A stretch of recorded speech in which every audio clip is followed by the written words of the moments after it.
የቢዋይዲ ሪሞት ቁልፍ በተኖች አጠቃቀም እንይ። ይህ የቢዋይዲ ሪሞት ቁልፍ ወይም ስማርት ኪ ነው። ለአራት አስፈላጊ ተግባራት የተነደፈ ሲሆን ለመጠቀምም ቀላልና ምቹ ነው።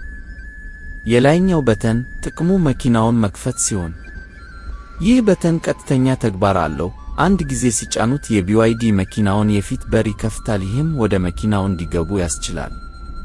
በመኪናው ሴቲንግ ላይ በመመስረት የአሽከርካሪውን በር ብቻ ወይም ሁሉም በሮች በአንድ ጊዜ ሊከፍት ይችላል። ሁለተኛው በተን የመኪናውን በሮች መቆለፍ።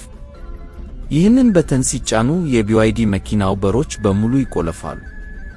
ይህ ተግባር ብዙውን ጊዜ በሚሰማ ድምፅ ወይም መብራቶች ብልጭ ድርግም በማለት መረጋገጡን ያሳያል። በተጨማሪም የመኪናውን ደህንነት ሥርዓት ያነቃቃል ወይም አክቲቭ ያደርጋል። ሦስተኛው በተን የኋላ የዕቃ ወይም የኋላ ኮፈን መክፈቻ። ይህ በተን ለመኪናው የኋላ በር ወይም ትራንክ ብቻ የተወሰነ ነው። በተኑን ሁለት ጊዜ ወይም ፈጣን ድርብ መጫን የኋላውን የዕቃ ማስቀመጫ ክፍል በርቀት መክፈት ይችላሉ። እጆችዎ ዕቃ ከያዙ በጣም ጠቃሚ ቁልፍ ነው። የመጨረሻው የታችኛው በተን በርቀት ሲስተም ማስነሳት እና ቅድመ ማቀዝቀዝ ኤሲ ማስነሻ ጭምር ያገለግላል።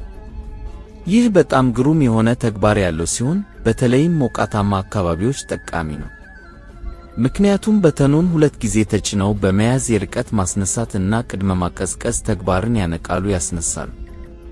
ለቢዋይዲ ኤሌክትሪክ ተሽከርካሪዎች ይህ ብዙውን ጊዜ የመኪናውን አየር ማቀዝቀዣ በማብራት ወደ ውስጥ ከመግባቱ በፊት የውስጠኛውን ክፍል ወደ ምቹ የሙቀት መጠን ማቀዝቀዝን ያመቻቻል።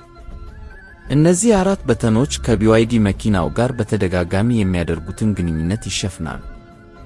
ይህም ዕለታዊ አጠቃቀምን ቀላልና ቀልጣፋ ያደርገዋል። ስለ ቢዋይዲ ስማርት ሌላ ጥያቄ አለዎት? ኮሜንት ቦታ ላይ ይጻፉ።